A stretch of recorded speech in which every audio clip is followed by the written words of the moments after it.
Bill King now come to the stage. She's one of our favorites. Let's welcome Emma Evans. Hey everybody, how you doing?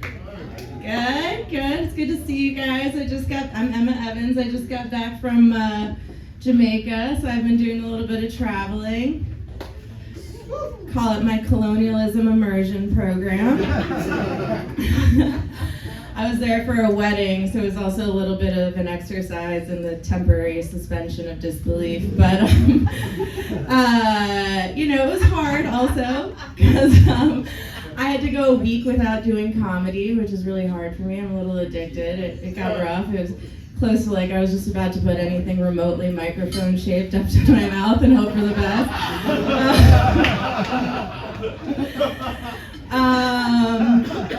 I'm getting divorced at the moment. Yeah.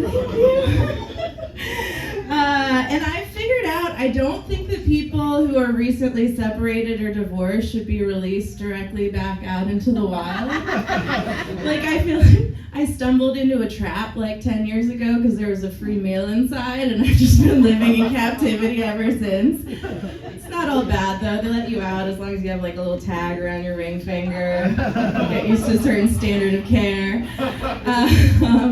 But it's rough because there's all these really majestic wild animals out here, and I'm getting roughed up. I'm just out here covered in dirt and it is I'm not ready for it. But when I finally make it in comedy, as we can all see, I'm on my way. I'm gonna start a sanctuary for recently divorced people. Everybody will get a pair of grippy socks and a vibrator on admission. We'll do open mic comedy every night. It'll be perfect. Let's see, what else was I going to talk to you? Oh yeah, people are worried about my kid. My son's going to be 4 this month actually, such a big boy. But people are worried about him being a child of divorce. And boy, as a child of married parents, all I can say is I am not going to put him through that shit at all. What can I tell you about my parents? My parents are bootstraps and buckle people, you know what I mean? Pull yourself up by your bootstraps, buckle down, and do a do-si-do, you know what I mean? But my mom taught me an important lesson, which is to fake things that don't come naturally to you. My therapist taught me that that's called people-pleasing.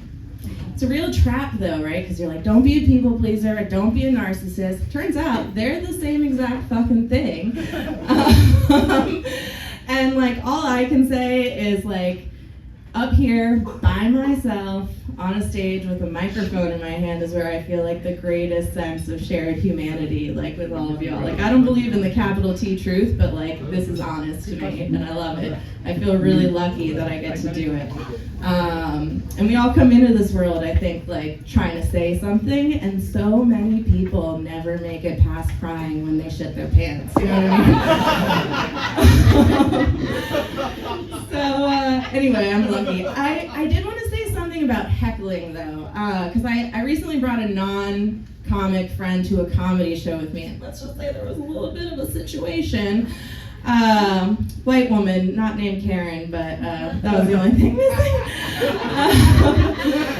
And I've been thinking about how to break it down, and I don't know, I think most of you are old enough to know this, that when Facebook started, there was a like button and a dislike button, right? And that ended real quick for the obvious reasons.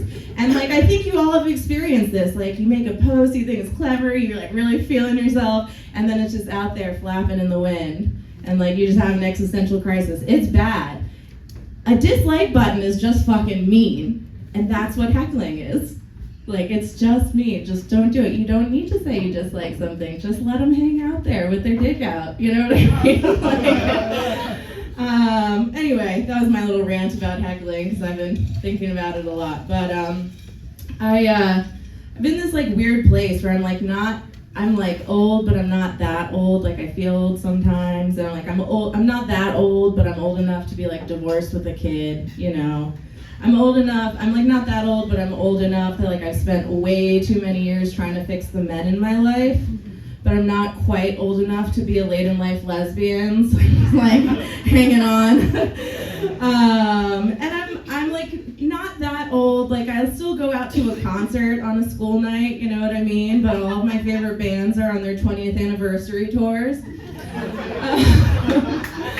And like I'm not old enough to be like cantankerous and sick of everybody else's shit, but I am old enough to be cantankerous and sick of my own shit, just like me and my shit, day in, day out, trying not to cry about it, to not be a total piece of shit. I like write in my gratitude journal how lucky I was to take a shit that day, because not everybody has that. Anyway, I got the light a minute ago, so I'm gonna wrap it up. Thank you guys, you've been awesome.